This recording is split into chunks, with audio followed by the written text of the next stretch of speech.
Halo semua, perkenalkan nama saya Nadia Putri Maharani. Saya merupakan mahasiswa dari Universitas. Saya berasal dari daerah Garut, Jawa Barat. Pada kesempatan kali ini di kegiatan Modul Nusantara dengan tema Kenali Diri, mahasiswa Inbound akan mempresentasikan untuk memperkenalkan daerah asalnya. Oleh karena itu, pada kesempatan kali ini saya akan mengenali dari daerah saya, dari kebudayaan yang ada, perekonomian daerah, tempat wisata, tempat bersejarah, cerita rakyat. Oke, pastinya sudah pada penasaran kan bagaimana sih di daerah Garut itu? Baiklah, aku mulai ya. Pada pertama-tama ini aku akan membahas tentang kebudayaan yang ada di daerah Garut, bahasa yang digunakan, serta yang lain-lainnya. Oke, ikuti aku. Nah, ini sudah bisa kalian lihat bahwa ini merupakan suatu Tugu Adipura Kota Garut, di mana tugu kebanggaan yang menjadi ciri khas dari Kota Garut ini.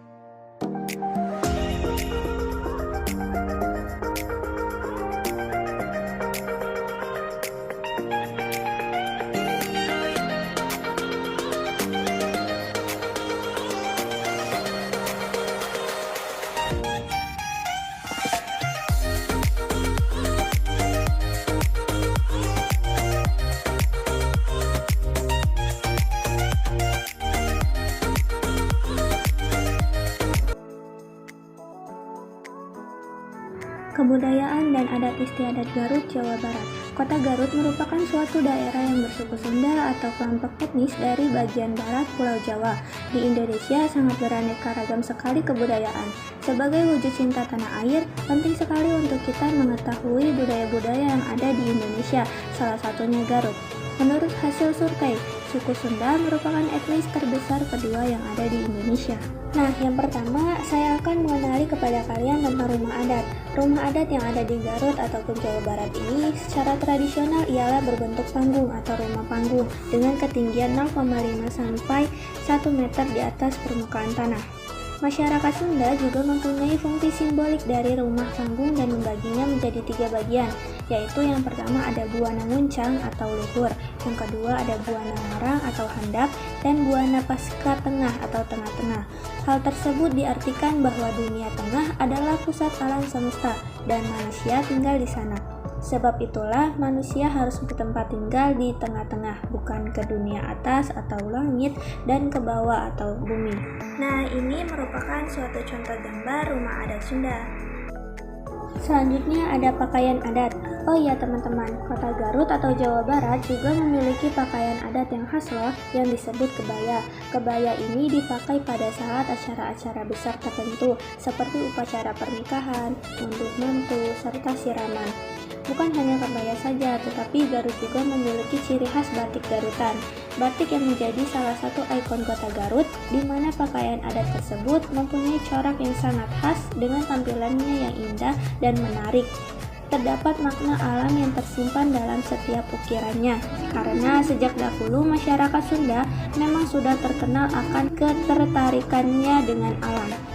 Berikutnya saya telah melampirkan contoh dari gambar pakaian adat Sunda, dan yang sampingnya itu ada contoh dari batik Garutan yang mendominasi warna cerah yang merupakan ciri khas dari masyarakat Sunda. Selanjutnya ada bahasa. Bahasa yang digunakan oleh orang Garut ini mayoritas menggunakan bahasa Sunda. Nah teman-teman, bagaimana, sudah tahu belum bahasa Sunda? Harus tahu ya, karena bahasa Sunda ini merupakan suatu bahasa yang unik loh. Bagaimana, sudah bisa belum kalian berbahasa Sunda? Kalau orang Garut sih jangan ditanya lagi, pastinya sudah mahir. Nah, bagi kalian yang ingin mahir berbahasa Sunda, belajar sama orang Garut deh. Orang Garut itu terkenal dengan ramah-ramah dan juga baik-baik loh. Jadi buat kalian jangan sungkan ya, apalagi takut kalau mau belajar bahasa Sunda, apalagi sama orang Garut kayak aku.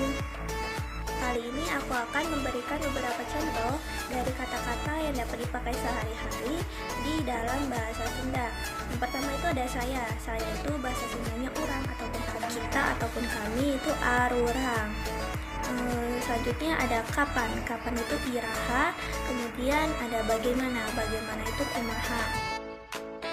Selanjutnya ada sistem perekonomian Garut. Kabupaten Garut termasuk ke dalam kawasan andalan, yaitu kawasan andalan Priangan Timur dan sekitarnya.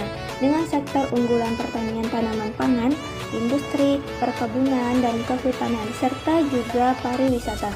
Dilihat dari struktur perekonomian wilayah, sektor pertanian merupakan sektor pertanian bahan makanan, menyumbangkan kontribusi terbesar terhadap sektor pertanian, kurang lebih 90,79%. Perekonomian daerah Garut ini berupa sektor pertanian, perkebunan, peternakan, serta objek wisata yang sangat banyak sekali.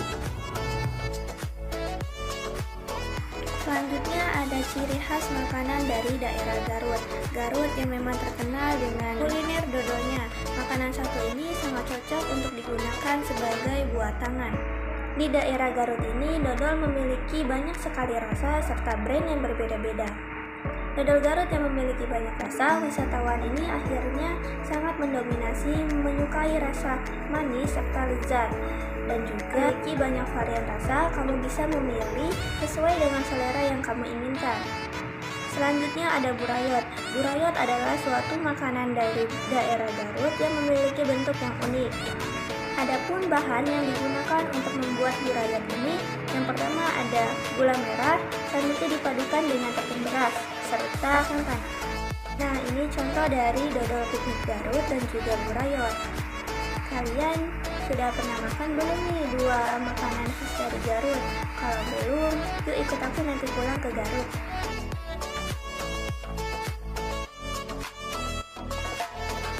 Makanan selanjutnya yaitu dorok-dok Garut.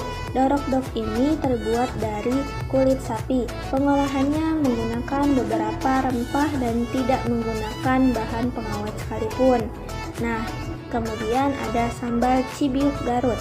Sambal cibiuk ini berbeda dengan jenis sambal lainnya. Bahan yang digunakan untuk membuat sambal cibiuk ini diantaranya ada tomat hijau, serawung, cabai hijau, serta beberapa bumbu lainnya. Sensasi rasanya sangat pedas, namun meskipun pedas tidak menimbulkan rasa panas di perut. Nah, selanjutnya nih ada bakso aci. Daerah Garut yang lebih terkenal dengan makanan yang berbahan dasar aci atau tepung kanji yang membedakan dari daerah lainnya.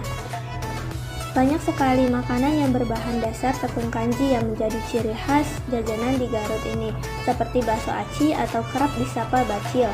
Banyak digemari oleh kaum remaja loh, karena rasanya yang pedas ditambah perpaduan ceker atau tulang, sehingga menu tersebut banyak dijadikan makanan favorit, dan tentunya harganya pun murah.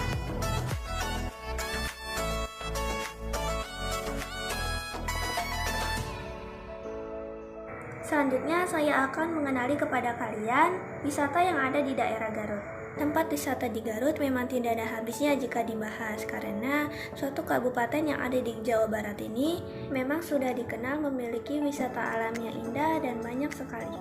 Mulai dari pemandangan seperti tebing, pantai, pegunungan, perkebunan, taman, serta air terjun yang sangat indah dan juga cukup luas. Berikut beberapa wisata yang ada di Garut yang akan saya bahas. Yang pertama ada Talaga Bodas. Seperti namanya, talaga yang berarti danau ataupun sungai, dan bodas yang berarti putih dalam bahasa Sunda. Jadi tempat wisata alam yang satu ini terbentuk dari kawah belerang. Tarif untuk mengunjungi tempat wisata ini masih tergolong murah loh. Jadi untuk kalian yang ke Garut jangan sampai lupa untuk ke Talaga Bodas ya. Berikut menunjukkan wisata alam Talaga Bodas. Nah, selanjutnya ada wisata Papandayan. Papandayan ini wisata yang berupa pegunungan yang indah. Di Papandayan, kita juga dapat menjumpai suatu kawah dan juga kolam renang. Nah, kolam renang ini berbeda dengan kolam renang yang lainnya. Jadi air cukup panas, air yang berasal dari kawah belerang suatu pegunungan Papandayan tersebut. Selanjutnya ada perkebunan teh Cikajang. Garut memiliki suatu perkebunan teh yang sangat luas. Nah, di sini wisatawan dapat berliburan dengan menikmati suasana dan juga kesegaran yang ada di perkebunan teh tersebut. Kemudian ada Darajat Pass Waterpark. Nah, letak Darajat ini yang berada di ketinggian yang sangat cocok untuk menikmati suatu pemandangan. Darajat Pass Waterpark ini seperti namanya waterpark, yaitu tempat di mana suatu kolam renang yang menyediakan berbagai fasilitas. Nah, jika kalian yang bosan dengan suatu kota, cocok sekali untuk kalian menikmati suatu suhu pegunungan. Nah, di Darajat Pass ini dinginnya hawa pegunungan bisa mencapai 15 derajat Celcius di di puncak Darajat. Nah, untuk wisata yang satu ini sangat dekat sekali loh. Nah, kemudian ada Curug Sanghyang Tarajai Garut. Dalam bahasa Sunda, curug yang berarti air destinasi wisata alam yang sangat mempesona dengan air terjun yang sangat deras sekali, yang jika dinikmati untuk para wisatawan sangat cocok untuk merela teman-teman semua. Abundance of natural wealth. Indonesia is not just wonderful. Indonesia is a wonderland. Kota baru dunia berbeda, berbeda bagaimanapun di Semarang, bagaimanapun di Semarang. Katamu lawanlah adinda, adinda iman di dadara Semalaya, iman di dadara Semalaya. Sayang sayang sifat tokaan makai go gorokan sayang. Sayang sayang sifat tokaan makai go gorokan sayang. Sajojo Yumadam komi sabab pare samuna muna keke, samuna muna keke. Soleram, anak yang manis, janganlah dicium, sayang kalau dicium merah pipinya. Kampuangan jauh di Mato, Kunwangsan sebaku Liliang, takkan aja kawan lamu, sangke basuh yang suria.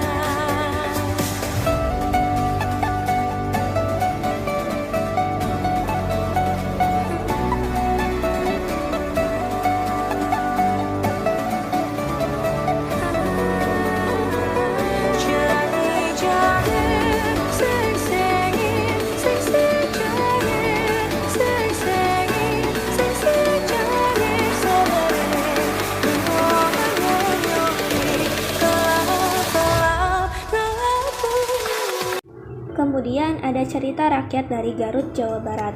Nah, kalian sudah pernah dengar belum cerita rakyat dari daerah Garut ini? Nah, di sini aku akan bahas ya. Legenda Situ Bagendit.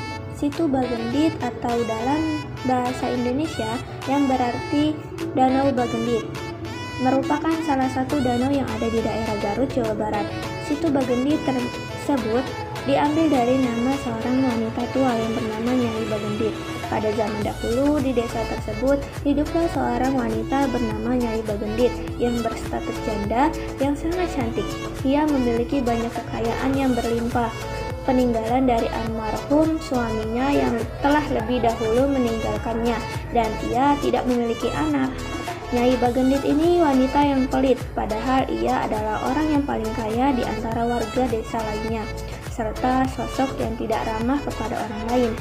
Jika ada warga yang meminta bantuan seperti berhutang kepadanya, maka akan dikenakan bunga yang sangat besar, dan yang telat membayar hutangnya kepadanya akan mendapatkan perlakuan kasar dari seorang suruhan Nyai Bagendit dan menyitanya rumah warga yang berhutang tersebut sebagai gantinya.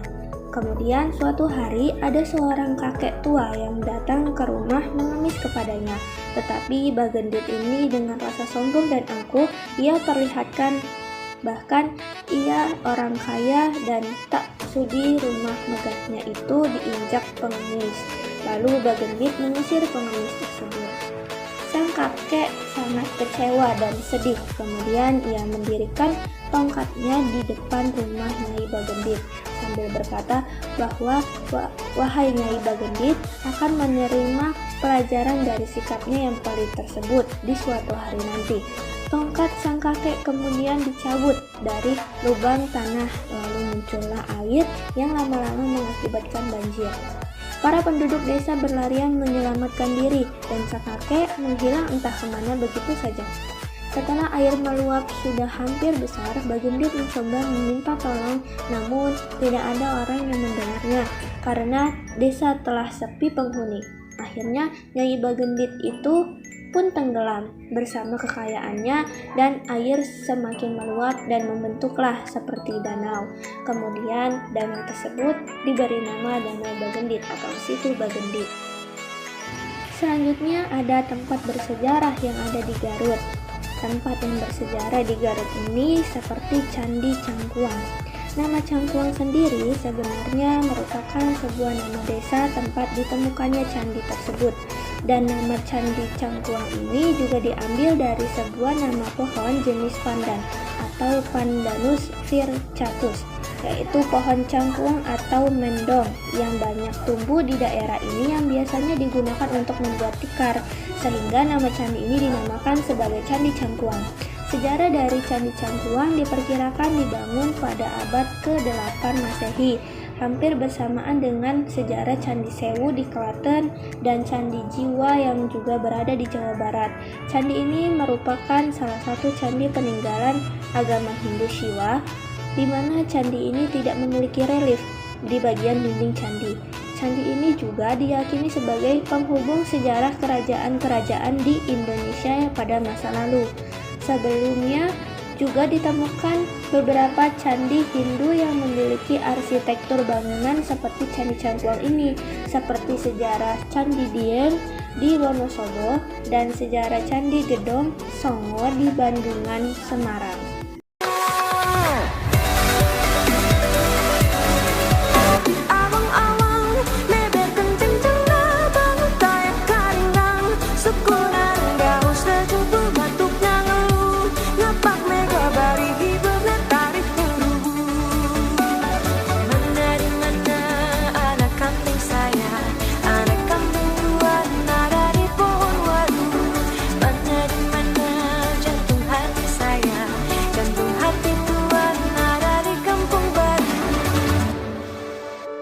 Sekian penjelasan dari daerah Garut yang merupakan daerah asal saya. Semoga kalian dapat berkunjung ke kotaku ya, ke Garut, Jawa Barat. Semoga apa yang telah aku jelaskan ini dapat kalian wujudkan dan kalian rasakan, tidak hanya terbayang-bayang saja.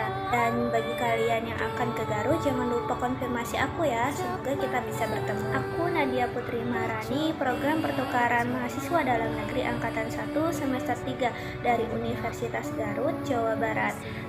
See you, bye.